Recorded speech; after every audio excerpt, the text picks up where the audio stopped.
Welcome, Night Owls, to the Book Club After Dark podcast, an inviting moonlit podcast. I'm your host, Dani. And I'm Michelle. We review fantasy, romantasy, dark romance, and thriller novels. And we also do interviews. We do interviews. Yes. Oh, I said do. Okay, we're going to keep going. Keep it going. Tell me you have toddlers without telling me. Okay. All things enchanting, intriguing, suspenseful, and maybe a little spicy. Each episode features intimate discussions on captivating stories, fan theories, and more. And this is your podcast warning or your content warning for this podcast. This podcast contains mature themes and discussions that may not be suitable for all audiences. Episodes include explicit language and descriptions of mature romance, as well as depictions of violence and other intense subject matter. This podcast is rated R for mature audiences. Listener discretion is advised. Yep. And going forward from here, there are probably going to be spoilers for maybe the first book of Road of Bones, maybe some Into the Darkness series spoilers, and maybe some ACOTAR spoilers. So just general bookish spoilers, but we won't be going too far in too much depth because we have our guest here. So yeah, there we go. So let's get cozy because the best stories are told after dark. Tonight, we're interviewing Natalie from Nat Just Cakes. If you've been listening to us for a little while, you'll know that Natalie has become a good friend of ours. She's local to the Orlando area. We are so excited to have her back on the show. Welcome back, Natalie. What's going on? Hi, everyone. Thanks for having me. I'm excited to be here. Let's get into it. That's right. Yeah. We love having you on the show. I feel like we've gotten to know you pretty well over the last year or so since we've been doing all this. And yeah, you're always just a great conversationalist, and we love having you on the show. So it's always a good time. We love to talk all of our bookish boyfriends and all that good stuff. Natalie's going to be joining us. We're going to be asking her some questions, and then we are going to take Natalie with us down the rabbit hole, and we're going to wrap with mystery Q&A as we always do. So everyone buckle up. We're getting going. Let's hit Natalie with some questions, Michelle. Let's do it. All right. So let's get into our first question. Dani has mentioned that you've joined us a couple of times. It's been a little bit since we had our first, it's been over a year since we had our first interview with you. So can you tell us, especially for our new viewers and listeners, just tell us a little bit about how you got started with Nat Just Cakes? Hi, everyone. My name is Natalie. I am the owner and creator of Nat Just Cakes. I am a custom cake studio that specializes in book-themed cakes, mostly romance-themed, but I do dabble here and there with other genres. Basically, my business has been open since 2020. It has been a wild roller coaster. In 2020, I was actually working in a corporate job, which most like everyone lost my job. I actually lost my father in the same year and was kind of on a road of not knowing what to do with my life. And during that period of time, I had been decorating cakes since I was 17. And my husband pretty much told me, "You've been wanting to do this for forever. I'll go back to work. You go after your dream." And so for the following 3 years, I went into every genre imaginable. I did a couple of hyper-realistic cakes. I went into different, TV shows and character art and things like that, and kind of tried to find my niche. But it wasn't actually until 2023 that my best friend convinced me, after a year of trying, to read a little book called A Court of Thorns and Roses. And I became obsessed like most people, and ended up going and was like, I cannot get over this book. I really want to express my love for it. I don't know what to do. And so I basically asked my best friend, "Do you think it would be silly of me to make a book cake for it?" And she was like, "That's your art. You should go for it." And so I made a dresser, first made a dresser drawer, still felt like I couldn't get it out of my head. So decided to make a very large cake for all of the books. And it went really big on socials. I thought it was going to be something people were going to think was ridiculous. I genuinely didn't think that people would connect to it the way that they did. And then I just kind of started meeting other friends who liked books, and they started introducing me to other books. And then I started posting about cakes that I was making for those books, and authors of those books were engaging with that content. And then it just kind of spirals from there. And so now it has been a good 3 years of me doing that. And I have worked with quite a few different authors. I've worked with a lot of indie authors. I work with Orlando's Romance Only bookstore, where I do cookies for all of their ticketed author events. I have worked with Fabled Fantasy events for Romantasy Book Con. I have worked with Alexia events. I worked with Bookish Cafe. I've worked with you all. And just many more opportunities have opened up with it. So it's just become my niche and something that I just love to be able to connect with the book community and express my love for books with something that I also equally love to do. That's awesome. You have such an amazing story because I love how you have people around you that just support you. Just do your thing. Do what you love. Follow your dreams with your husband, your best friend. Just shoot your shot. And because of those people, you've grown so much and your talents being shown. You made cookies for Bryn Weaver. And you've just grown so much. And you've been able to reach such a wide community through your art and your baking. Yeah, you have. Honestly, I will say this. I would not be where I am today without the people who are around me who have believed in this and who have honestly poured into it. Family members, friends, just everybody around me has been so supportive and completely just has poured themselves into this dream as much as I have. So it goes up to them as well as obviously I'm working hard for it, but it wouldn't be anything if you don't have people around you who are also equally pushing you because getting up there is hard. It is, but I mean, like, I think we kind of echo that sentiment, right? It sounds like Who Wants to Do a Book podcast? Aren't there a few of those already? But I've never heard that from any of like my close friends or family. The thought, especially for my husband, has always been, well, you and Michelle are uniquely yourselves. There are no other Danny and Michelles. How you're going to talk about it and what you're going to do is still going to be unique to you. And I think too with cakes, it's like, oh, well, someone else could just make a book cake, Natalie. Well, no, what you've done is you've really created something. The Feyre dresser was so cool with the different drawers with all the different stuff on it for ACOTAR. But no, just not just that, but just the amount of love that your cakes show. Anybody could theoretically, anyone who owns a bakery or whatever could theoretically do a book cake, right? But they don't love the books and the stories the way that you do. You're a true lover of books. That's a difference. That's a huge game changer of what you bring to the table is you love these characters. You're part of the bookish community in a way that is emotional for you. You know, you love this journey and that you go on as you read. And so I think that when you see Nat Just Cakes online, for those who aren't familiar with Natalie or haven't seen her book cakes, the level of detail that she has of little items that you would only know about this if you've read the book and not through marketing. Okay. She doesn't do it off like the book cover design, although she does do book covers. She'll include like really tiny, seemingly insignificant details to these cakes that are like, if you haven't read it, you don't know. Right. So your Xaden cake, for example, with his big ass throne. Okay. We all know what that is. The bookish girls. All of the Xaden cakes, all of the Fourth Wing cakes. Fun fact, they all have a throne on them. There you go. Because that is an integral scene to the storyline. Multiple reasons. He's also the Duke. So it's like that also is a standing plot line throughout the thing. So it's like it serves multiple purposes. We all know which one we like the most, but I'm just saying it just serves multiple purposes. Just said, I genuinely hope that anybody that sees my cakes and that's what they connect to. I think personally as an artist, that's a big thing. Even if you ever watch the videos that I'll make for my cake, a lot of times I am doing audiobooks and I will a lot of times make sure that I'm adding a clip or multiple clips and I will make sure to have things in even the audio experience, watching the reels, making sure that they connect to the people watching them because I want you to feel something. So much to me, these stories, and this is my art expressing that. And I want you to feel that in the same way. You know what I mean? And so I really do hope that people connect to it, not just as it's just cake. I want it to be like a full experience of you see it and you really feel that emotion that you experienced when you were reading the book.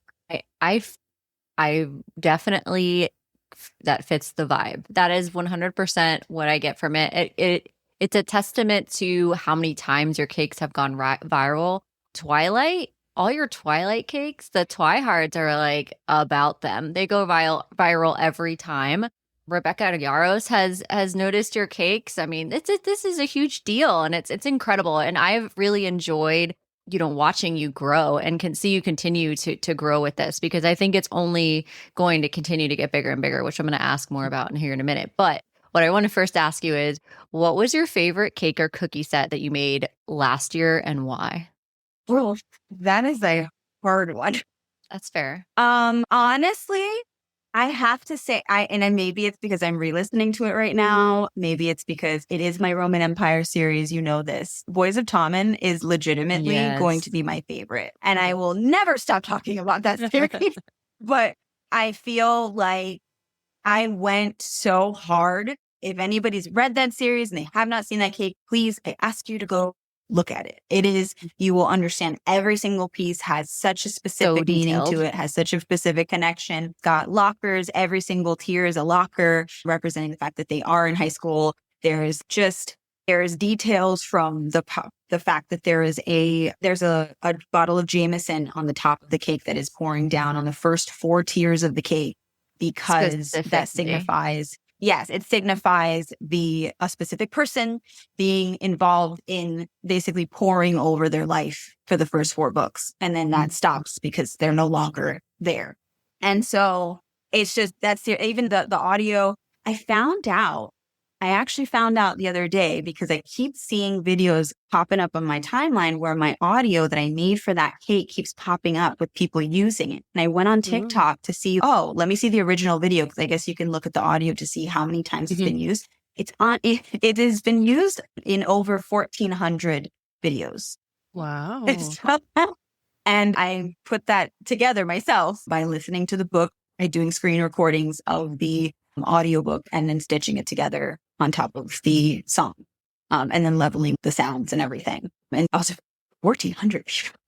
So yeah, that's awesome. Yeah. And that's what I'm saying, is that goes to what I said earlier, is that your level of intention when you're designing these cakes is just incredible. So for those who haven't seen Nat Just Cakes cakes, please go take a look, because they are just absolutely incredible. And for those who have, you know this already, so they're awesome. And let me tell you something too. They taste good. Now, Natalie has made her cookies are bomb. They're so good. And you'll know that if you order sometimes you order the, what is it? Royal frosting, forgive me, right? No, royal icing, right? Royal icing. Yeah. Yeah. So I have ordered or had some of those royal icing cookies that are like very decorative. And the way that they taste like chalk or break apart immediately or whatever. They're hard. No. Yeah. They don't taste good. No, it was like a fondant. Tastes like, I don't know. There's no flavor. Your cookies are so freaking good. And because you seal them, they're good for a while. They're so good. I was like, damn, these are freaking delicious. So yeah. So I just have to say, they don't just look pretty. They taste great too on top of that. But I think that's like a thing that comes across the board, that a lot of times that's probably something that's very common, where people are, this actually tastes good. And I'm like, did you order a pretty cake and you didn't think that you're going to be able to eat it? It's a cake. I would hope that it tastes kind of good. And they're like, no, but this has happened to me before, where I've ordered and it's just not been great. I'm like, well, I'm hoping that's, I'm like, that's kind of the point. It's a cake. I would hope that you can enjoy it afterwards. You know what I mean? I wonder if people think they're just like paying for the art or like the design that they got. But I think so. Like next level art. Even your cookies, the intricacy. Your cookies, when we did our tourist season cookie event, the number of people that commented on your cookies, that just took pictures with your cookies, you went to that with us. But it was such a great event. And that was for a Bryn Reaver event as well. And yeah, I actually got a wedding cake. I actually got a wedding cookie set from that event. Oh, you did? That I did because of that event. Yeah, that's amazing. This was delicious. To contact you, and she got in contact with me, and I made her I think it was 6 dozen cookies for her wedding. So. Wow, that's exciting. Yeah, so let's get into a new series that you started that I hope you really continue, because this has been, I love this series that you do. So you started making realistic cakes. And the way when I first saw you take a bite out of the wine bottle, I was like, yes, this is what I want. So talk to us about your inspiration to do the realistic cakes and your process in creating them, because you've done a couple now. Yeah. So the realistic cakes have been just something that I like to do as like a fun thing to do on the side. I don't really do them that often because I don't know. I feel like people think that they look really good, like people that are on my page, but I think maybe because of the fact that I follow like people that specialize in hyper realistic cakes, I'm always like, mine don't look real. And so I'm like, this is not my niche. And then people are like, it's amazing. And I'm like, man, maybe I compare myself to people that I feel like that's their specialty. So it looks so real that I'm like, yeah, no, they totally be able to tell that was not real. My quick videos kind of get you. But I usually like just will have extra cake and we'll be like, oh, I'm going to make something for a video. And I'll kind of look around and try to find something that maybe would be a good video. Like I did the one for the ACOTAR book. And it was because I had done one that it was a book, like I was actually like reading a book and I had made a cake that looked like a candle. And while I was reading the book, I went to cut it and somebody commented and was like, oh, I thought you were going to cut the book. And I don't know why that comment stuck with me. And so when I had extra cake and I was like, I think I'm going to make an ACOTAR book for the new announcement. I think that this would be like a cool thing to engage with people about the announcement, which I kind of want to do some more having to do with ACOTAR for the same reason, just because we're getting closer to the time. We're excited. And I think that it would just, I think people would really engage with that. But yeah, like I definitely love the fact that people love it. I think it's so funny though, because it's just like, I don't do them that much, but I feel like people connect to those so much. Like they're like, I love when you eat the stuff, like when you make, like you're like doing your makeup and you eat the eyeliner and you like are doing something random in the house. Like you're putting deodorant on and you eat the deodorant. And I'm like, that one every like so 10 fun. video. It is like surprising because you're scrolling through, especially if someone isn't following you. You're just scrolling through your reels and all of a sudden you're just eating a normal inanimate object. And they're like, whoa, it's like a shock value. So I wish I could not eat my deodorant, but I wish it was like cake so I could take a bite out of it. That'd make me happy.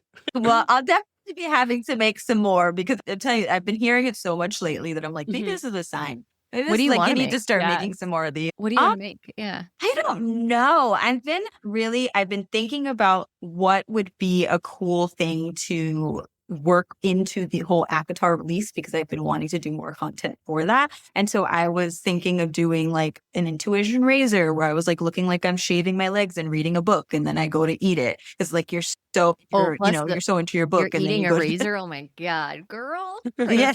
People are gonna be like I don't know if you guys have ever seen the one that I had with the plug, that it looked like a plug and then I looked like I was putting the knife in the plug and then I ended up cutting the cake and people were like, I thought you were about to. And I was like, yeah, no, calm down. That was the point. Relax. That's hilarious. You can make like a throne for like when Fourth Wing comes out, the book 4, make an actual throne and then just take a bite out of it. Okay. So like sitting in it. Like a huge one. Oh my God, like a life size.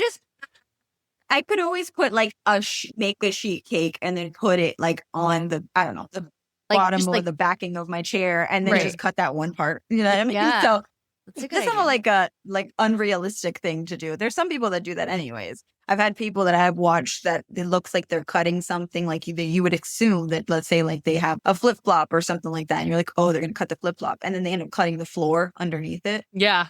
And I'm like the wall behind it. I've seen those before. Yeah, the wall behind. And I'm like, I know you guys do not have the whole wall. It's just like you propped up cake there and then you just zoomed in. So like, yeah, that's what I'm saying. I could do something like that with a chair and be like, oh, look, it's a throne. And just have me reading my Fourth Wing book.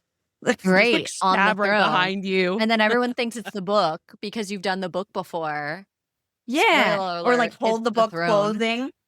Yeah. So I don't know. I'm going to start thinking about stuff like that. Cause I'm like, the time is coming. The time is coming that we need to start adding some more to this thing. And you have a lot of releases for the fall coming up that you can do like different books for different series. So much.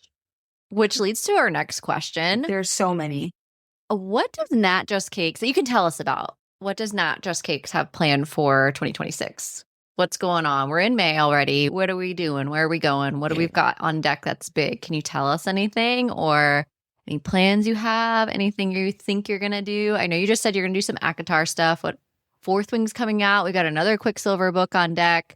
We've got so much coming out this fall that it's wild. For a book's perspective, I'm just losing my mind over here. The number of things that are happening, it's too much. So many things. I honestly don't really have too much. I do have something happening next month. Okay. Can you tell us about it? There's a specific author that is coming to town, and I'm going to do something for that author. Let's just say it like that. I think they might have an idea. Yeah. Okay. You probably do. Yep. All right. And so I'm going to be an extra person because that's who I am. And I'm just going to do something big because I'm like, oh, yay. It's time. We may or may not have tried to get on that invitation list, and we are now waitlisted because there were so many people at once. It sold out so fast. Okay, so we you may do know. or may not. Yeah. I do. Yeah. So that's definitely a thing. But that author does not know. So I'm trying to surprise that author. And so that's where I'm like not saying who it is. Okay. Are we thinking, are we doing big like the Rebecca Yarros cake that you made for her in Romantasy BookCon? Are we doing big? Okay. Yes. We're doing big. I'll definitely show you guys designs later on. Amazing. But yeah, definitely very just extra just because I was just like, next week, this is the time. Yeah, we're getting on that. But other than that, I'm trying to talk to specific cons and stuff like that for later on in the year. So I'm in the midst of talking with certain people that have already stated that they want to work with me again. We just haven't finalized anything. So I haven't really made any announcements because I haven't gotten an A-OK with anything.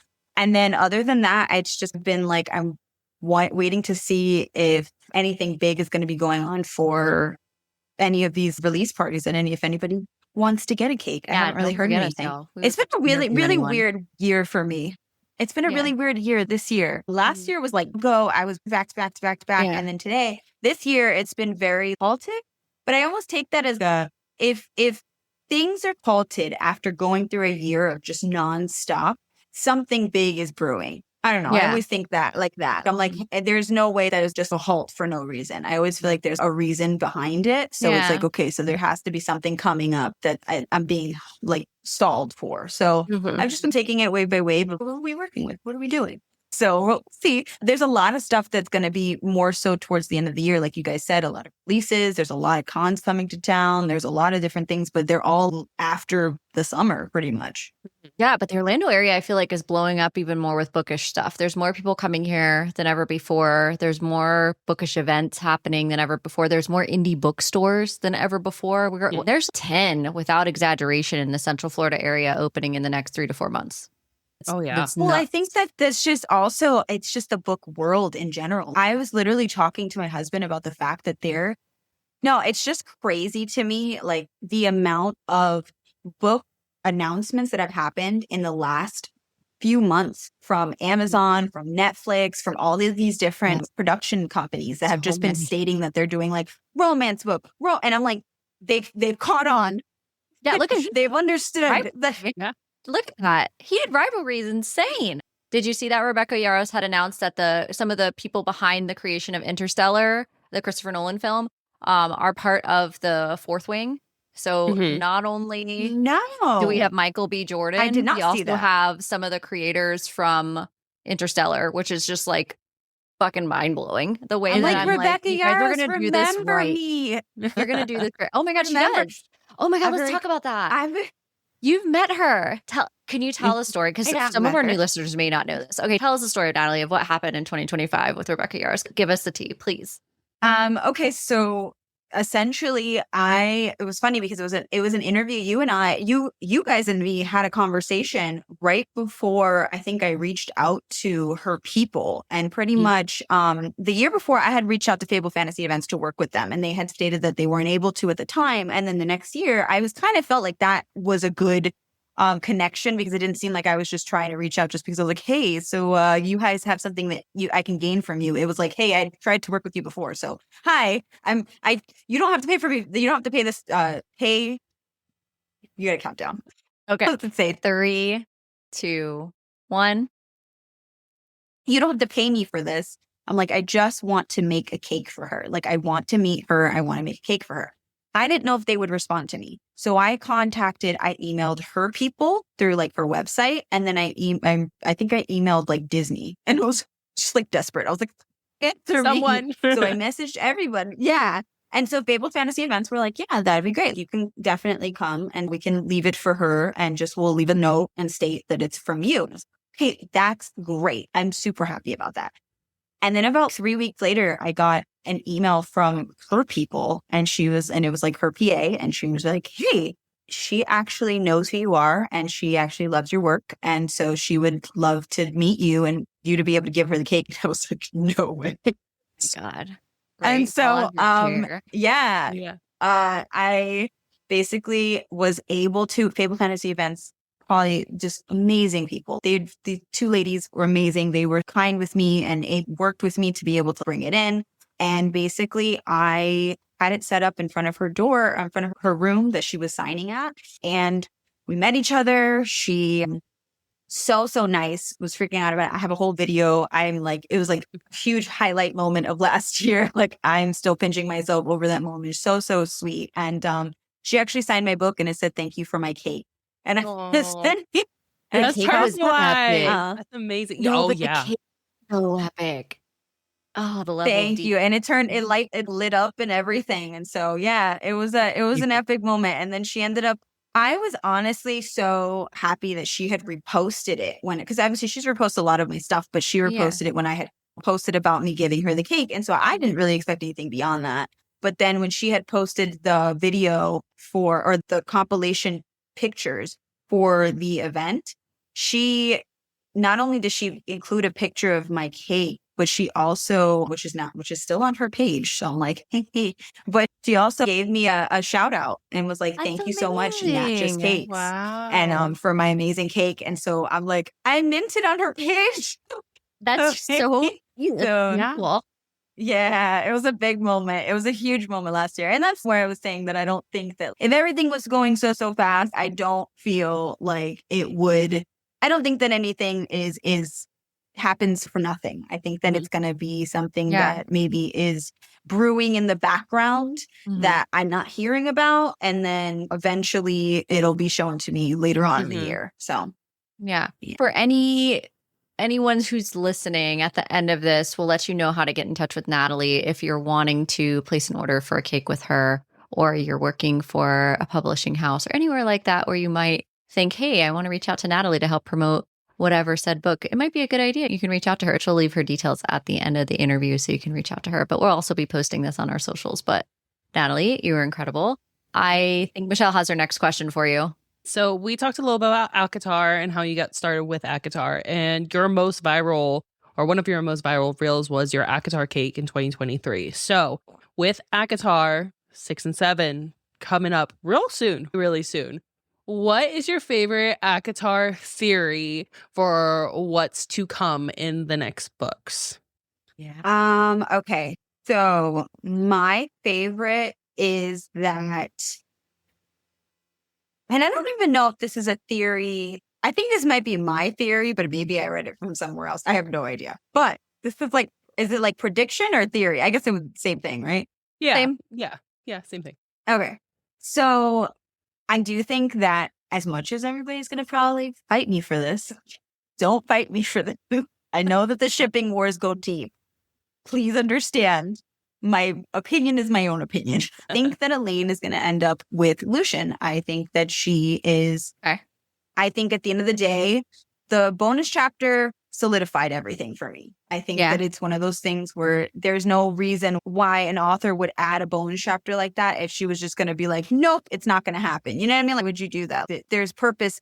It's the same thing as like when you watch a movie or you read a book. There's always hints towards things because everything that they write means something. So if she's adding that bonus chapter, it means something to have Azriel be with Gwen. There would be no reason to put all that in there to be like, oh no, just kidding. We're just going to pull the rug out and say no.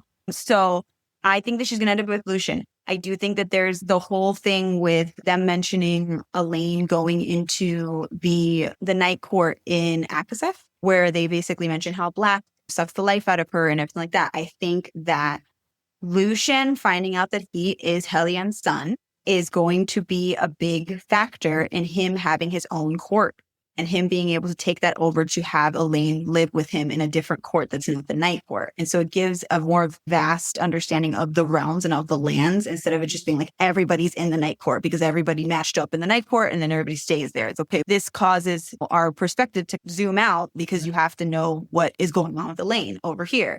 And then you have everything with Azrael and Gwen. And I don't know. I think it's going to be the matchings that have already been hinted towards. And I know that some people are going to be like, no, you'll be like, I'm sorry. This is just my opinion.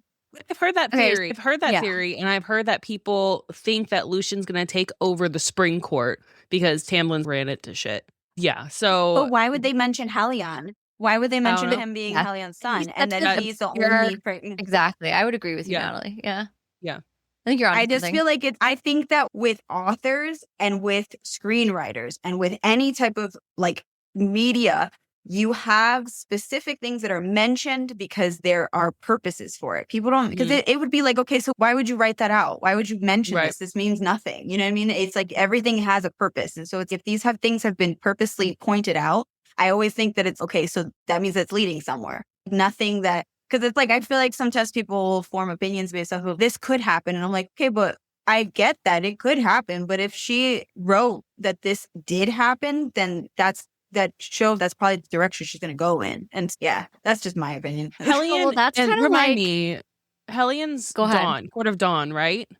Is that? Yeah, okay. Dawn Court, yeah. So you, in your theory, something happens with Helion and Lucian takes over the Dawn Court. Okay. I think it's plausible. Yeah. Because I also feel like the Dawn Court hasn't been really fleshed out either. So it also zooms out on that perspective of, okay, so what's happening over here? We've already been to the Spring Court. And as much as, that he could take it over, I don't know. I feel like it's like dying doesn't really do anything for the story. It's also like intention of like, where does the story go? What does this do for the story as a whole? If he was to die and then freaking like Lucian went over to Spring Court, it's okay, cool. So he's already been here. We've already fleshed this out. We've already been in this land. There's nothing to really explore there. But if, let's say, Helion was to die, or Helion was to freaking lead or whatever, or like pronounce that's his son and he's going to take over, we have a whole other court to go like dive into and figure out what's the ins and outs. What are the problems going on in this court? What are the ins and outs of the happenings here? You know what I mean? I feel like it opens up the world so much more, and it's so much more impactful than if you were to just be like, let's go back to the place we're at for a whole book. Yeah, I hear you. Okay. Rank the series, the Maas series. Throne of Glass, ACOTAR, Crescent City. What's your ranking of favorite? Of least favorite to favorite. Who's number 3? Who's number 2? Who's number 1? So this is going to be based off of my own like love. I do, and I want to preface this for everybody listening. I will never ever fight people when they say that Throne of Glass is her best work. I do believe Throne of Glass is her best work. I do think it's the most well-rounded story. I think that it is beautifully complete. But personally, I have a full connection to ACOTAR. ACOTAR will always be my number 1. ACOTAR, I have a tattoo of ACOTAR. I will always. It started the book cakes. It literally brought me back to reading. It opened me to this entire community. It still just makes me feel all the good feels. I feel like it has everything that I've ever loved in a romance series, but a romantasy series. I think it's the first thing that's ever made me feel the way that I felt in high school reading Twilight. I guess that would be the best way to explain it. And so ACOTAR will always be my number 1. Throne of Glass is my number 2.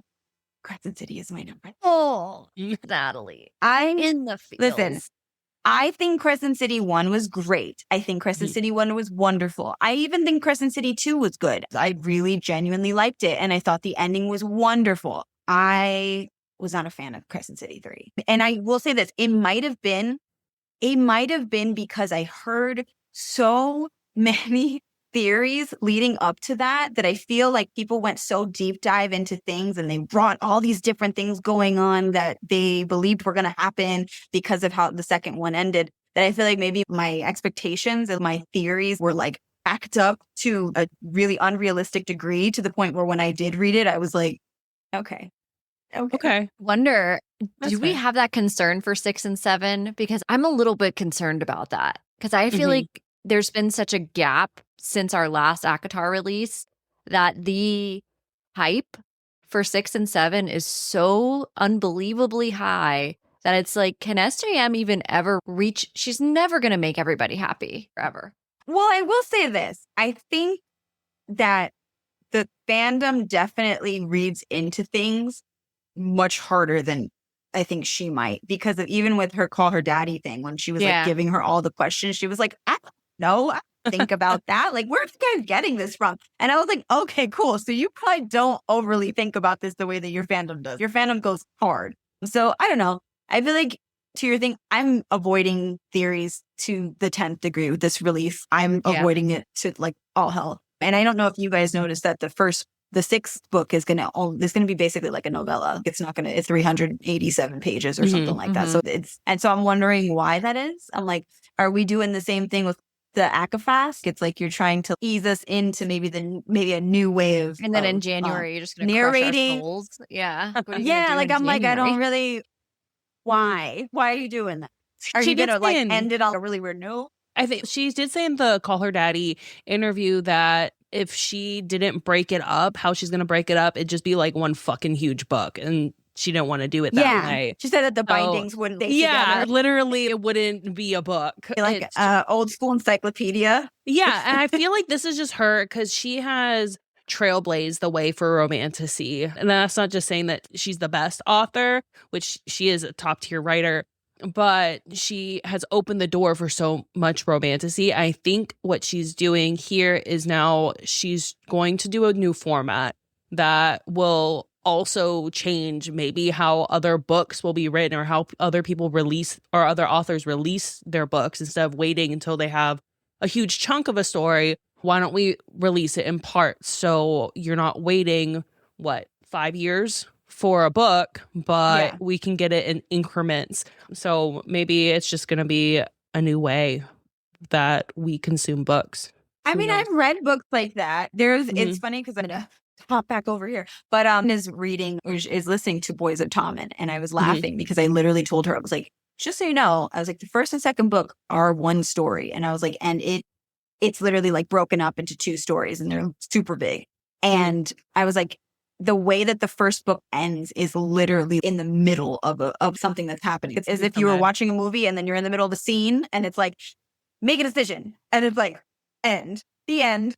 I was like, would throw just a so book. you know. I would throw it. I was like, just so you know, you're going to want to go right back into that other book. And she was like, it really did end like that. It was literally the middle of a super high intense situation. And then it was like, the end. Wait, what? So I feel like that's going to be how this new ACOTAR is going to be. It's literally going to be like, we're in the middle of something. We're done. And I'm going to be like, oh, she'll totally do it to us. For sure. 1000%. Yeah. It's going to be a massive cliffhanger. She's just going to be like, that's it. I know she will. And then we don't have to wait. We only have to wait till January. So she's going to be like, you guys only have to wait till January. You're fine. It's fine. What are you complaining about? And be like, listen, we have to wait like 5 years. All right. What book release, other than ACOTAR, are you excited for in 2026? Because we've talked about quite a few. Oh my gosh. So I just finished Starside. And I'm really so excited for the second book by Alex Astor. Alex Astor just came out with her first adult romantasy, Starside. And yes, we liked it. Yes. And you know what's so funny is I am not a big mean guy thing. You know how there's enemies to lovers and the guy's mean? I'm not into that very much. Like, you know how, hold on. I know. That's why you... No. Brooding. We need to define mean. Mean is such a large umbrella. We need to get into the nitty gritty. Brooding, mean. Word. Yes. Brooding, mean, freaking just gruff. Yeah. Danny, you would love him. You would love him though. I love Carrion. You love Kingfisher. Yeah, no, she did love Carrion. I remember that conversation. Okay. But no, I was like, you love this character. Me projecting. Remember Michelle onto and you Natalie. we're like, no. Kingfisher? No, like, yeah. We're like, he talks a little bit too much. Yeah, no, he talks way too much. He's a dick. But yeah, Carrion. Oh, especially but this actually Plant Daddy. Clan Daddy. Yeah, Clan Daddy. I'm down. I love a sarcastic, funny, like, especially like, obviously I'm Rhysand for life. I love that whole sarcastic. It's my husband. It's just sarcastic and very sure of I want to be with you. And not there's no wavering, or I want to be with you, but I'm also silly and sarcastic. That's legitimately what I married. And We so have it. yeah, We love I that think for that you. with Yeah. we all have a type. Yeah.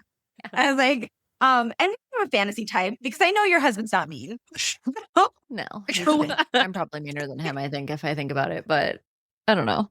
I'm going to ask him what he thinks he is or mean. He's not mean to me, no, but he's direct. No, but I'm like, I've seen him around you. He's not mean. He's not.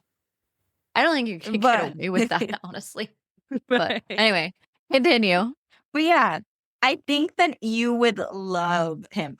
I'm like trying to think of his name. I'm like, you know how sometimes you'll read a story and then the names will just fly over your Oh, head immediately. afterwards? You close the book and you're like, what did I- what happened? What I'm was like the trying to plot think line? of his Who were their name. names? Yeah, literally. But also like Hold on. to what the is it? question of is somebody mean?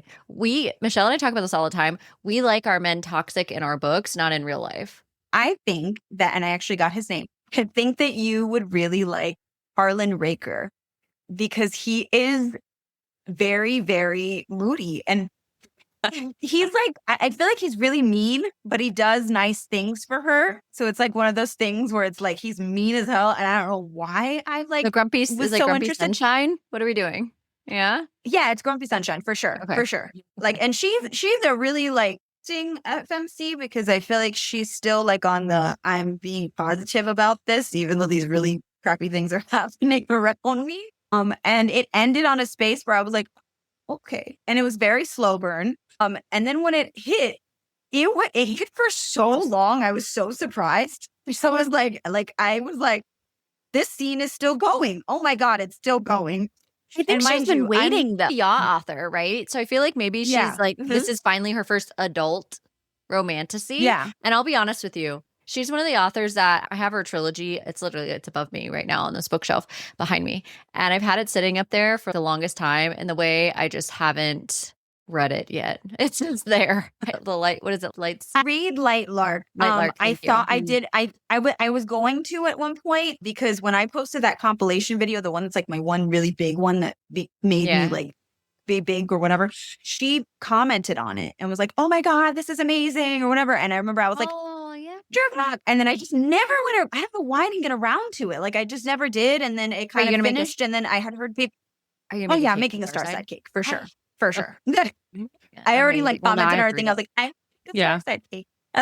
I really liked it. It was a very interesting world. It was a very Okay. interesting world. It was a very interesting world dynamics that I thought was really cool. Very much had to do with steels, like with different kinds of metals and with swords specifically, and how like the swords hold different kinds of powers and stuff like that. Like it was very interesting. It had to do with the gods and she clearly has something like some type of thing going on with her. Okay. And so yeah, I really, really enjoyed it. I think that you guys should try it. And obviously, Okay, you know, okay. you guys read the last book I recommended you, so Yeah, Actually, we did. on that note, that is a good transition.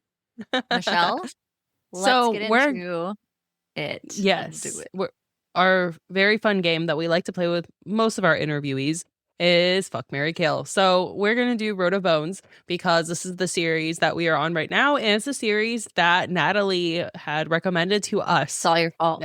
Yes, it is actually. I'm going to pick 3 and we can all do everyone pick 3 and then we'll answer. So my first 3 that you can either fuck, marry, kill. Rainier, obviously. Cassander, Rurik, or you just said his name.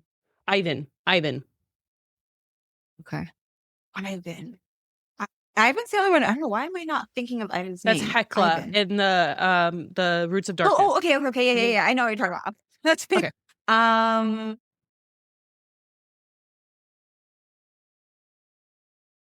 Rorik That's a Rainier really or tough Ivan. Okay, one. so I think that's I tough.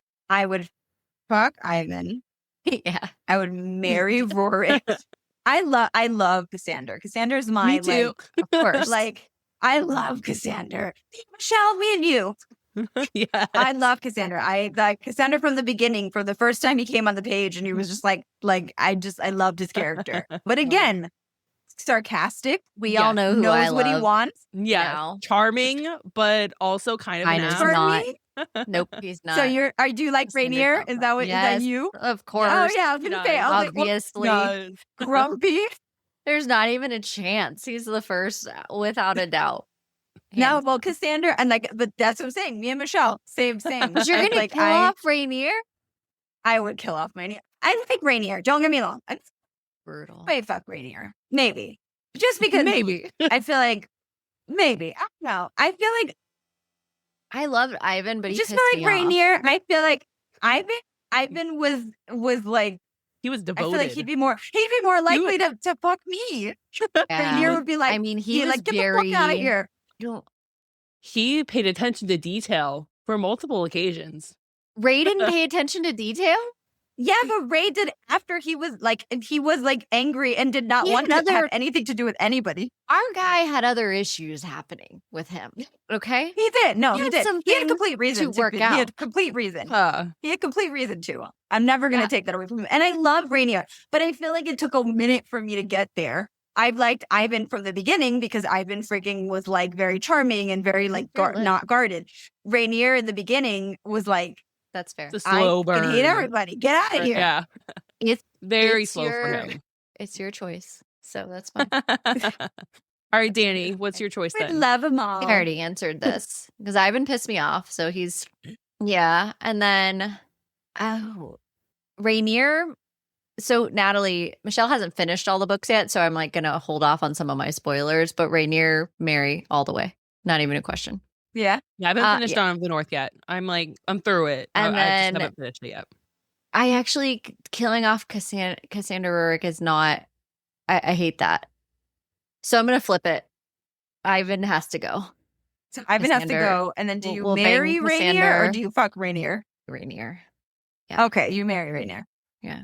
Like Rainier. And that's the thing that's like tough. I like him a lot. It's just one of those things where I'm like, would you even be open to Well, that? But look, Natalie, this is for Natalie only. Michelle, close your ears. Some of the reasons that you fuck Cassandra are very specific to him and abilities. I know he's a shifter. Like, I know he's a beast. Like, I know that part. I'm just saying. I get it. We have But no- you know what? That's my choice. But also, I honestly, I mean- want all of them to live because I actually love all of them for different reasons. And that tells I do Demi too. Winters the ability to write really in-depth male characters in a way that, even though they're complex and somehow unlikable, all of them are. All of them Mhm. are. They've all Yeah. been shitty at some point or another. Yes.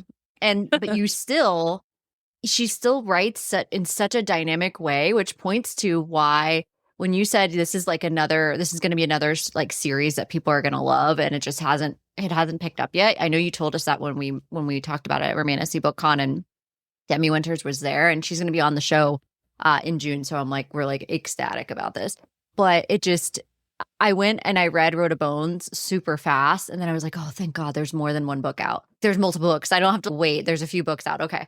And then Hecla's my girl. Okay. Oh, The she's way I awesome. identified Mhm. with Hecla.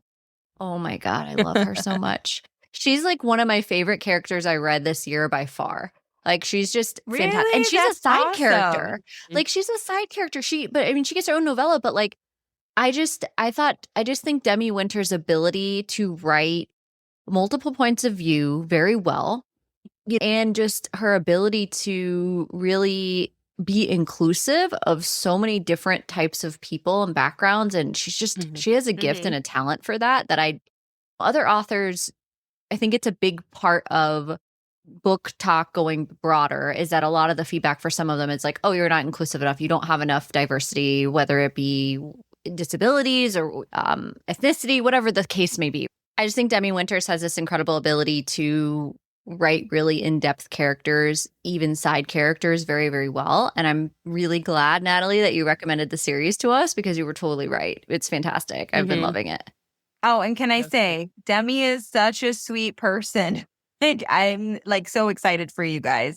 She's such a sweet person. I actually had the privilege of meeting her at Romantasy Book Con, and basically was like, before I made a cake for her book, and was like, "Hi, I love your series. I'm gonna be making a cake for you." She's like, "Really?" I was like, "Yeah." She's like, "Oh my God, that's amazing." And then she's been so supportive of my work, and I'm so excited that you guys went into hers and that she's getting more praise for this series. It's so good. And it's so different. Like, I feel like it's so different. Yes. Yeah, we I don't think so really too. see Viking-esque, like Nordic type of romantasy series often. So I can't pronounce half the shit, but I love it. Yeah. You didn't, did you do Well, Fuck, Marry, if you guys Kill, Michelle? I did not Did yet. No, she So- didn't. Go. Okay. You better go. So I would marry Cassander because I love him. As soon as he, like, that relationship like sparked, I was like, yes, you're my guy. Right now, so I just finished Roots of Darkness. I'm only a little bit into Dawn of the North, so I'm pissed at Ivan because as of right now, he's betrothed, and how are you gonna make Hecla taste colors and you're betrothed? Like, I'm sorry. So I'm pissed at him, so he can go die. I'm assuming he probably comes back, but right now he can die, which leaves Rainier, which honestly, Ivan, I feel would be a better lay. How? You're betrothed. How are you going to do that? Me and Michelle are. You guys, do you even read the same books as me? Like, I swear. Everyone has their own, things. I like Rainier. I really actually love kidding. Rainier. Like, I love Rainier after the fact when I found out the whole scope of everything. Natalie, she's not there yet. She's not there yet. Well, I Slow love down. Rainier for Scylla. I don't love Rainier for me. I love Rainier for Scylla. That's fair. I would like That's why to we're taste playing this colors. I don't know, what does magenta taste like? If I see green, what do you mean? Same, girl, same. Why is a color honey? Like, I'm sorry. I fear, Michelle, that you may be living in the mortal realm like we are in this day of our Lord year of our Lord of 2026 on Earth. And unfortunately, I'm still waiting for my not. Hogwarts letter. So yeah, It's what I'm saying. So the magic just hasn't hit yet. So, one day, hopefully, a girl can dream. A girl can dream. I would like to taste whatever yellow is. I think the best we've got is yellow snow, and I don't think you want to be tasting any of that. So with that, we're going to move on to, luckily we're in Florida, we don't have snow. We're going to move on to our next segment, Down the Rabbit Hole. So Natalie, usually what we do is we go down the rabbit hole of a bookish drama or something dramatic going on in the bookish community, or like something related to the bookish community as a whole that's interesting, or something that I feel that would be value add. And so today, what we're going to be talking about is something that has gone on for a while. And because this most recent, happened a couple weeks ago, and there's a lot of been discussion about it. And I know we were talking about some of the cons, like the conventions that you're going to attend or not attend, and how we've attended them before. And so I thought this particular thing that has been going on would be an interesting topic to discuss. And what I'm talking about is the most recent viral video that since got taken down by the original author, but May 2026, so just a couple weeks ago at BookCon, Tracy Dion, who's the author of Legendborn, which is a major series, right? Yeah. Was doing her book signings. Did you hear about this at all before I preface, Michelle or Natalie? Have either of you heard about this yet? There was a few different things I heard about that went on in BookCon. Like there was a few different dramas that I had heard about, but I don't know if this is the one that you're talking about. Okay, so let me get into it. So basically, she had been book signing for a while, and this fan took a video of her as she was signing the book and went to post it. And I guess she wasn't as ecstatic to see this fan. I did hear about this. I didn't have the reaction that the bookish fan wanted, right? So she goes up to her and she's, "Oh, your books moved me," or whatever they did. And she's, "Oh, that's really," she said, "That's great. I appreciate it." Something really short, and signed it. And that was the whole interaction. It was 30 seconds or less. I guess the girl kind of still stood there for a little while. And so it went viral there was a whole lot of backlash of what are the expectations for an author who's signing books at a book convention? Are they supposed to act in a certain way? So all that to say is that Victoria Aveyard, who's the author of the entire Red Queen series, right? There's a whole series to that. And she just released recently Tempest, which is going to be her latest pirate adult romantasy is coming out. But she has her own podcast, and she did a clip about this of, are authors now going to need to start requiring, hey, if you're going to film me, I want to know, so that my image, because what happened is Tracy Dion got blasted bad over this whole incident. Oh, I didn't know. I thought that it was just like somebody mentioned all over. it. No, it went all over, and then it was all over YouTube, and then there was all these people responding to it, and people picked it up, and oh my gosh, so bad. It got so big that Victoria Aveyard put it in one of her episodes as well. And so I thought this would be a good topic to talk about. What are realistic expectations? And then what are things that are unrealistic in the BookCon community? And how much responsibility do we have in this space of social media? What are we encouraging? What kind of behaviors? These are people. The authors are not, a lot of authors are very introverted. They're there to sign their books because they're proud of their work. But I don't know. What are your thoughts on this for both of you? And what are some of your takeaways? Go. Natalie, you go first. You're our guest. I think that we're in a weird day and age where like people are not very forgiving. Like, it's like a general thing. Like, I think that it's kind of just like, this is a person. You don't know if they had they could have a stomach ache. They could have, not be feeling well. They could have an earache. They could have cramps. Like, there could be 1,000 things going on with them outside of just like, or they could just be tired. Like, I feel like it's like, you're allowed to, there's a line between being rude and just not being overly excited. Do you know what I mean? Yeah. Like, it's like 100%. If someone's being rude and they're just being like, oh yeah, okay, here you go. Okay, for people to put that on blast, because yes, you shouldn't be like that towards people who obviously like they're the reasons that you get to do what you do. But I don't think that it's necessary for people to get on people for just not being super overly, I guess, like enthusiastic. I also know a lot of different personality people, and I know some people who just are genuinely naturally very excitable and very like high energy, and they're just like that on a regular basis. And then I also know people who, even when they're happy, they're not like that. They're very much like flatline stoic, very like, thank you so much. You know what I mean? And I feel like having this expectation that everybody's going to act the exact same way for like a 7-hour long chance to meet 100 and something or 200 and something people is just unrealistic. And we need to live life with a little more grace. Give people grace to understand that like some people are exhausted. Some people, you don't know, what if they got bad news? What if, you know what I mean? Like, I feel like there's just, I feel like this forgiveness needs to be more of a prevalent thing. I feel like that needs to be trending more.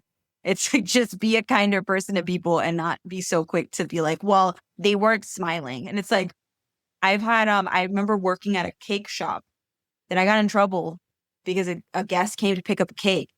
And the boss basically pulled me into the office and told me, well, he didn't look happy when he picked it up. And I said,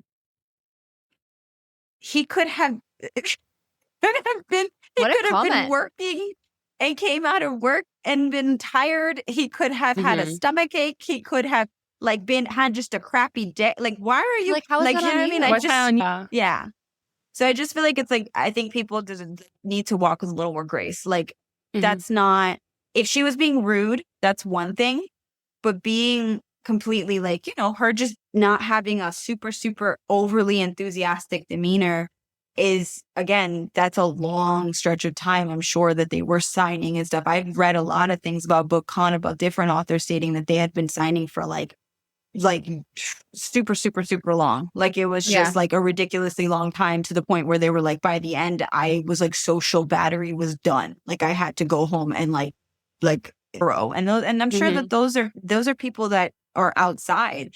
A lot of authors, like you said, are very introverted and probably don't leave the house very much. As somebody who doesn't leave the house very much, I do social events every once in a while, and it's I'm an excitable person, but even at the end of that, I get to a place where I'm like, okay, you're going to stay home for like 3 days. Yeah. So. I would echo your sentiments because these book cons, you're not at Walt Disney World. I'm sorry. You're not going to get a character. These aren't characters. They're real people and they have emotions. And like you said, a lot of authors are introverted and I'm introverted. When we do events, I have to put on a face. My natural resting face is a bitch face. I look grumpy as a resting face and I don't mean to. I could literally be happy and content and that's just, my face just goes that way. RBF. And it's a struggle because people would think I'm mean and I'm not. And why are we placing our expectations on people? This is the same thing with books. We place our expectations on books and we place our expectations on the authors and we make it about ourselves. Like when something disappoints us and that's not fair to the author because it could have been a million different things. This could have been like one of her last signings after, like you said, like imagine talking to people for 6 hours straight and just writing your name and, oh, hi, thanks. It becomes a lot. And it's not that she is ungrateful. It's right. A number of things could have happened and it's not about you as the reader. I don't know. I just think there's this unrealistic expectations we put. Yeah. What at what point in time did you, or were you one of the first people or one of the last people? Because we talked about social baggage. And ended up getting pulled. She deleted it. The original poster took it down from TikTok. But it was too late. It had already went crazy viral. Well, I wonder why she took it down. Did you take it down because you ended up seeing the repercussions this had and you did by creating it? It also speaks to like social media. You created a reel in a negative light and then it created this mess with this author that you love. Why would you create a negative reel without thinking of the repercussions? Yeah. We have consequences to our actions. You should, if you're gonna do something, if you're gonna say something, say it with your whole chest. When I was in the classroom, I would tell students that all the time. Don't mumble shit. Say it with your whole chest and back up what you're gonna say. And the fact that you posted something negative and then you're like, oh wait, I didn't mean for all this to happen. Then don't post something negative about someone you like. Don't say something negative about someone and then don't have these expectations on someone who doesn't know you at all. And I know authors are incredibly great. We're incredibly grateful for people who watch and listen and our viewers and stuff. But if you catch me in the wrong way or catch me off guard, or maybe I was just looking at my phone or a million other things, my face could be a totally different way. Or what if you got something, what if you got like news about your child? Or you got, you know what I mean? And you had to finish the line. In the middle and you had to finish the line and you were like, oh, I can't stop the line. I have to continue. Or, you know what I mean? Like, there's just a thousand your mind things. isn't there. People are humans. Yeah, exactly. And I think this idea, Natalie, on your point earlier, I want to address the cancel culture piece, which you kind of alluded to that, but didn't use that exact phrase. This immediate judgment of authors or this clip was, I think it was definitely under 20 seconds long. Okay. So this idea of now authors have to be on as if they are Disney characters. Right. Caricatures. They're caricatures of themselves. Like she's not a Disney princess. All the time where somebody could take a 20-second clip of you and it be perceived as you being ungrateful. And now we're rallying with pitchforks to cancel you. I think that sends more about the negative side of the book talk and bookstagram community than anything else. Is that, and I will say this, the vast majority of authors who have come out in support of Tracy have been overwhelming. And this idea of now are we going to have something else in place for the safety of our authors that says, hey, if you haven't told them that you're going to record, can you tell them you're going to do a recording? And then that ruins their experience for everybody else. So if somebody's shy and just wants to take a video of their favorite author because they're afraid to go get up and get a signature, or whoever knows what the reason could be, setting, and that we're gonna have to sign a waiver that everybody has to go up every single time to go ask for that. That's also unrealistic and unsustainable. But are we at the point now where authors feel if we're gonna come out of our hermit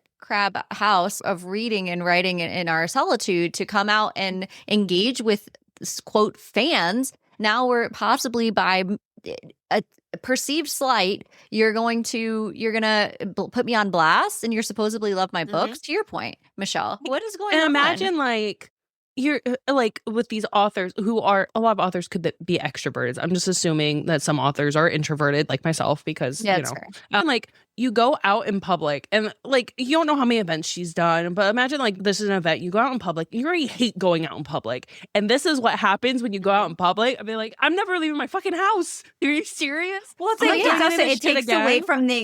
it takes away from the experience that other people will have, because then you start to have authors that are probably going to be like, okay, cool. So I won't do meet and greets. I'll just release my books and that's it. And I'll do virtual ones if anything, but I'm not going to do like, I'll do like a quick like live or something, but I'm not going to like meet people in real life, because this is like the repercussion. It's just, it's a space that it's like, you're doing this thing. And I get that, you know, maybe there will be a handful of authors that, you know, maybe they aren't appreciative, which I very much doubt, because most people who have gone through through the processes of having to go through publishing, not only doing that, but just also like actually publishing a book, like actually writing a book, like the process of that alone is like just insane. So for people to go through all of that and then not be appreciative of the people that actually allowed them to do what they loved. Do you know what I mean? Like we're all happy that you guys are here. Like we're all happy that anybody is interested in something that we've created and is showing up for it. Yeah, so it's crazy to think that like a facial expression in a random time frame would like depict the overall feeling of somebody's emotions. Yeah. Mm-hmm. Next question I have. Do we think that gender might tie to this? If this were a male author of a major series and there was a less than 20-second video of a perceived slight, I wonder, do we think that it would go as viral if that were the case? It makes me wonder if there's something to that. I don't think so. I think that, I think in a general sense, I think that women are very much expected to be happier. Like we're expected to be very like bubbly and happy and you know, approachable and you know, and friendlier. And so it's like, it's the thing where I feel like if a male was to just kind of have a straight face, they'd be like, oh, well, he's probably just like, that's probably just his face. You know what I mean? And I feel like even as a female, like if I meet another female and she was to just have like a straight face, I probably would be more like, oh, you don't like me, than if I met a male and he had a straight face. I'd be like, oh, that's probably just his face. And I feel like that's just like a inherent bias. That's just that's just an inherent bias that we all kind of have, where it's like, oh, okay, well, societal women are just like norm. We're happy and we're very like inviting and bubbly, and like especially if we're meeting new people, and men are just kind of like, hey, man. Yeah, and it's unfair. I think it's inherently unfair by far. Mm-hmm. The idea that women, the amount that we already carry, but then this idea of like woman to woman, you know, I wonder if that is a factor as well as to why this went as quickly as it did. And what were the interactions beforehand also? Like maybe this is just or after. Like maybe this is just, we don't even have the whole context. Where she was at. Exactly. Or that was just her personality and she's just more of a flat, not that she's flat, like a flat person. Like she's not as bubbly. What if she had to go to the bathroom? I feel like I'm like, what if she had to go to the bathroom? Like it's like one of those things where like sometimes if somebody's like driving super like crazy and stuff, I wish my husband like he probably take a shit. I was like, take a shit. I was like, don't just let him go. And so like, what if that was the case too? Like I just feel like there's so many different reasons that could have happened, and it's like. It's so unfair. It's like you're walking in this space where you just think that people are going to be like super like bubbly and I'm like, don't we love characters who are flawed, who don't have it all together and not perfect, but yet we expect these authors to be perfect, but write imperfect characters. And they're characters. Yeah. But I'm saying for you to even have that with a character where your understanding of a character, and that's not even a real person, and then you have a real person who's like has different range of emotions, and you're like, no, that's not okay because you're on stage. And I'm like, I think that we all kind of need to walk in a space of grace and a space of forgiveness of people and be in a more of a place of being like, hey, let's not assume the worst of everybody that you see on the internet and assume. And I get that, we're in a place and time where maybe that is an easy thing to do, but do the hard thing. Think that maybe that there is a reason behind something and have the forgiveness and the kindness to look in those situations and be the odd man out, to be like, maybe we shouldn't criticize this person. We don't know what they're going through. Right. And this idea of cancel culture, it's so easy from behind your computer or your phone or whatever to be like, oh, I'm going to go cancel so-and-so because I can't believe they just treated you like this. It's a 10-second video. What do you know? You weren't there. Like, what are we even commenting these things for? It's just silliness to me. I'm like, right. And from the person who posted the video, it's okay that you felt taken aback by whatever she was saying. It was not okay for you to post it and put her on blast for it and then feel guilty, because obviously you felt guilty because you took it down, about what happened, because out of a moment of an emotional state, you posted this thing that you, for whatever reason, felt the need to. It created a negative effect. And I don't want to say just because if you feel taken aback by someone who is not happy, I feel like that's okay if that was like, oh, that didn't go like how I planned. Because obviously if you're meeting someone if you ever met a celebrity, you get really excited, and it's okay that the conversation didn't go the way you thought, because that was all made up in your head. This is an actual person. Right. It's not okay for you to post on social media and to create all this drama. That is what is not okay from this. Yeah, like have conversations with your friends if you want to, but don't post it online. Exactly. Express your not everything needs to be posted. Like, it's like, it's also I feel like it's also take a beat. Like, take a beat before you react with emotions that are high, before people post things. Wait to see how you feel about it after. I feel like the first reaction is usually not the best reaction, because your emotions are probably high. You're probably feeling some type of way about whatever just happened. You know what I mean? Let it sit and then see if it's worth it. You know what I mean? See if it's worth putting it online and potentially ruining somebody's career over something that you just randomly saw that you don't have the full context of. Or ruining someone's career to go it stays on the internet. Like, all these videos of people responding to this, just because she took it down doesn't stop them. We're talking about it now. It doesn't stop the machine of how many people and how many eyeballs saw this negative. Maybe they never knew who Tracy Dion was. And hopefully, like, any type of publicity is good publicity in this case, and that this helps her. But the intent was not to help her. And as a fan of her work, I just think that's a wild take to place that much of your own thoughts and feelings on expectations of another person. You can't. It speaks to the emotional intelligence of the poster at the time, is what I think happened. And then the awareness of, oh shit, I did post that, and oh no, it to your point, Michelle, consequences. Oh gosh, we gotta delete this. Like, what? Yeah, I agree across the board. Well, that's our Down the Rabbit Hole segment today. We were talking about BookCon, and we're talking about how Michelle, sorry, 3, 2, 1.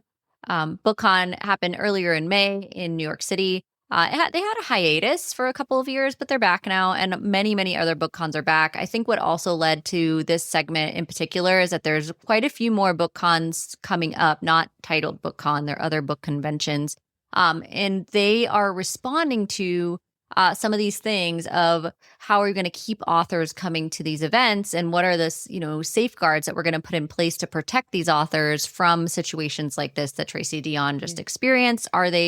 Do they have to do anything? Like, what does this mean for the rest of us who go to these events, and what changes might we see? So that's our Down the Hot Rabbit Hole segment for today. Now it's time for our mystery Q&A. These questions are completely random and have not been shared with either of us prior to asking. I'm ready.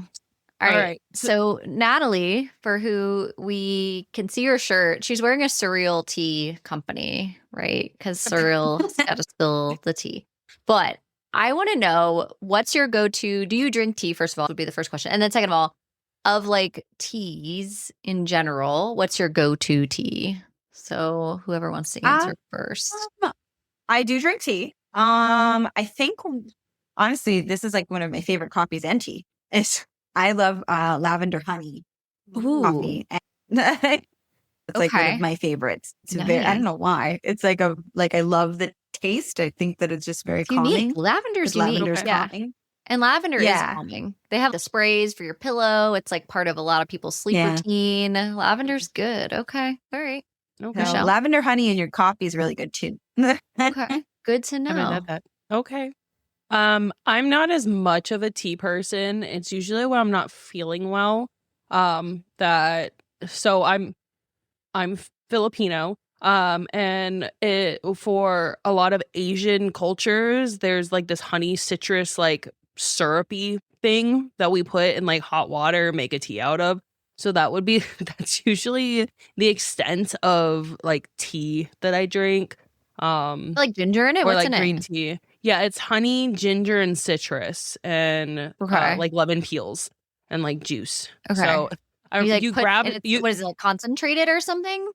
Yeah, until it's almost like a jelly that you just scoop it and you put it in hot water, like boiling water. You grab that jar. You're at my house and you grab these. You're like, what is this? Yeah, I know. I was like, what is this? Yeah, I remember that. I'm like, it's tea. Don't worry about it. So that's usually like when you're sick. So that's because it's hot. I don't tend to drink hot drinks very often unless it's like coffee that I need to wake up and it's only hot. I don't really care for iced tea, honestly. Occasionally, if it's like there, I'm not. I'd rather drink a coffee. I don't know. I'm just yeah. What about you? Okay. I like all kinds of tea. I like chai tea. I like matcha tea. I like green tea. I don't like jasmine tea at all. I don't like the flavor of jasmine at all, but I do love lavender. So for me, this question is mood based. So it depends. If it's like cold outside, I would love to wake up. I'd have a cup of, British breakfast tea. But I literally last year when we were in London, there's a bunch. Tea is obviously kind of big in the UK. If you didn't know that, it's kind of big. So they have tea time and there's a whole thing. But there's a lot of like tea places like that sell loose leaf tea. And I love loose leaf tea, and that there's so many different types. There's white teas. They have so many varieties of flavors now of tea. It's really cool. And I actually love tea. I think tea is great. And I've been kind of on, I was on a coffee kick for a long time, and I've been bringing tea back into the fold, and I'm enjoying tea again. And I have so many different versions and varietals of tea in my kitchen at all times. I enjoy tea a lot. I love adding honey to it. You can add milk to it. You can add whatever you want. You can cook with tea. Tea has a great flavor to it. I love iced tea. Look, I like tea. I know that's my question. That's why I wanted to know how we felt about tea, and I think we got our answer. So Michelle, hit us with a question. Mine is: you guys played Pokemon when you were younger, maybe? What's the question? Let's do it. No. Oh, no Pokemon background. No, how generic of a question is it? It was going to be, what was your Pokemon starter when you were younger, or what now? Michelle, that is so niche. What? Are you fire, water, or electric? Like a magic. That's it. Right. That's like Magic the Gathering or something. Bulbasaur or Squirtle. Those are the three. That's fair. I just like that one. That one seahorse one. That's like the water one. Horsey. Okay. Yeah. Okay. So we're water type. Okay. I like the psychotic ones. The psychic ones. Oh, I like the psychotic one. I'm like, which one's psychotic? Well, they all are. Like the Mewtwo. Like, they use the Mewtwo, like the ones that have that use like the psychic powers. Yeah. And he has his own movie. Yeah. That's true. Pokemon. We already answered your question. A little bit. Sure. You want a different question? No, that we can go with it. And because I always played it with my brother and the Game Boy. We had our Game Boy Colors and we played Pokemon Yellow. And I would always pick a fire type. So mine would be Charmander, or which would turn into Charizard. You have an older brother or a younger brother? I have an older brother, and he is right now working on moving to Japan. And so when he goes, he brings back Pokemon stuff. But yeah, I have an older brother that got me into it. I was gonna say that's probably why, because I'm like usually because Danny, you have a younger brother, right, Danny? Yeah. I was gonna say because my husband is the only boy, and there's two siblings, and his younger sister is like into all the things that he was into in high school, and like, and so, and it's because he was always like showing all the stuff to her. So she's like, she plays like World of Warcraft with him and all this other stuff, and I'm like, sweet. Oh, that's cute. Like, I'm glad you have Natalie someone eyes relate me. rolls her eyes. Good for you. That's good. That's good for you. Natalie, you can give us a mystery Q&A question. You can ask us anything you want. We'll flip the script, so we'll get asked a question. You can ask us whatever you want. Natalie, anything you want. Ask us a question. Let's see. Since we subjected you to it, you can do it to us. Ooh. What is, like, do you have a God tier character? Oh. That's a like tough one question. character that you feel like is like your, and it could be for any reason. Like, it could be like your, like, all right, so we'll maybe make it more specific. Give me like at least one female main character that you absolutely love. Of all time, it's probably Bryce Quinlan, but I really loved Harlow in The Poisoned Daughter by Sheila Masterson, which is a standalone. It was a 6-star, which I don't do 6 stars, but it's over a 5-star read for 2026 for me. And also the FMC from Daggermouth. I loved her too. And like all 3 of these female main characters have kind of the same type of like no nonsense badassery that I've come to enjoy. So that's Shadira. Do you feel like you relate? Daggermouth. Yeah. Well, Shadira is the lead of Daggermouth. And then Bryce Quinlan, of course, is from Crescent City. And then Harlow is the lead from The Poisoned Daughter by Sheila Masterson. But all of them, I feel like, are very strong out of the gate FMCs. They're older. Okay. They're out of the gate. Like, for example, Harlow she was married already. She's in her late 20s, early 30s. Daggermouth, our lead, Shadira is in her late 20s, early 30s. And Bryce Quinlan, no nonsense, older FMC. I think what I like about all 3 of them is they've overcome the early 20s character arc stuff of feeling insecure about themselves. Like, all that's gone. They don't have any of that. Okay. They're like, no nonsense, cut the bullshit, older FMCs. And not to say that I don't love the other characters, but I think one of my biggest gripes in the romantasy genre, especially more so than dark romantasy, although it does, or dark romance, it does happen, but and even with Anathema, I loved it. But our FMCs are often young and still trying to figure their shit out. Like 20. Yeah. They're whatever. It's just, I struggle with that. And I think those 3 FMCs, I know you asked for one, but those 3 are like the standouts for me. Lilith from Carissa Broadbent's series, Six Quartz Roses. She's 30. She's in her 30s. She's very just love her in like nerdish, but I'm going to do what I can to protect my family. And then goes into, she doesn't care. She's literally just a mere human facing down a vampire, and she's going to do what she has to protect her family. Yeah. So I loved her. Yeah. So she, I think for FMCs is God tier for me. Another one from Carissa Broadbent, which is from Slaying the Vampire Conqueror, which is Selena, the blind one. And she just writes really good FMC. Too. Yes, that she just a complete badass. And yeah, Carissa Broadbent is just amazing. So those would be mine too, but definitely Lilith. Okay. What about you, Natalie? Who is yours? Have very many. I feel like I'm really picky, but weirdly, one of my favorites is from like a YA series, which is a series that I actually haven't made a cake for yet. I have a plan for that coming in. But it is Lachlan from the Lachlan Treaties. So for me, it was always kind of like the ones that were still pushing through even when they were insecure, like even when they were going through like the insecurities and going through all those different things, but they weren't like I don't want my characters to like wear it on their shoulder, but I also want you to show that vulnerability because I am a very vulnerable person on the inside. And coming it, like yeah.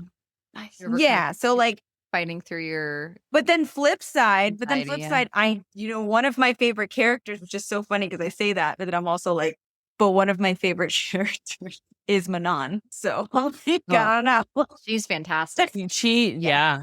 So, you- yeah. You do like the that badass. female. Don't. Yeah. I do, but I don't. I think with Manon is a very, you know how you have like exception characters, like characters, Yeah. it's like, okay, you're the exception to the rule. I feel like for me, Manon was like the exception to the rule only because of the fact that I felt like her arc was so, like, it was such a good, like turnaround where it was like, hey, I'm still going to be hard, but I'm going to do what's right, regardless of whether it's like, it's not what I was brought up to do, but I'm going to choose to do what's right regardless. And I feel like that is something that I commend, where I'm like, I'm a big believer in like, you are who you choose to be. And I think that Manon's a really good example of that, of like, you like were taught this horrendous way of living and you were like, nah, I'm not going to do that. So, but yeah, those are my two. Yeah. I think it's why I like Bryce so much is her grief was like palpable. And like the way that we walk through her journey, especially in book 1, is just, I don't know. I feel like she was strong, and then she just, with Danica, it just broke her in a different way. And I loved seeing how she rallied from that, and how she was it just made her very human to me and relatable. That was a great question, Natalie. Thank you so much for bringing it up and participating on the fly with us here with our mystery Q&A. Yeah, here we go. Yeah. So before we wrap up, let's talk about what's coming up next on Book Club After Dark. Yep. Next week, we're going to be diving into Kingdom of Claw by Demi Winters. We're looking forward to exploring that novel with you. And don't forget, we want to hear from you. If you have thoughts on this interview or suggestions for future reads, drop a comment below or message us on one of our social media platforms at Book Club After Dark Pod. Show us your fan art theories or anything bookish you'd like to share. You can also visit our website, bookclubafterdark.co, to stay up to date on our cozy content and check out our merch. We want to thank Natalie so much for coming on the show tonight. Where can we find you, Natalie? Who can reach out to you? Where can we find you for all your stuff? I am on Instagram at Nat Just Cakes. I am on TikTok. I have my website is natjustcakes.com. I do have all of my inquiry forms on there. If anybody has any questions, they can always DM me. And otherwise, check out my stuff. Check out my socials. Yeah. Awesome. Natalie, we always have a good time with you. Thanks for coming on the show. Yeah. Thanks for having me. All right. That's all for tonight. Sleep tight, night owls. Until next time, happy reading.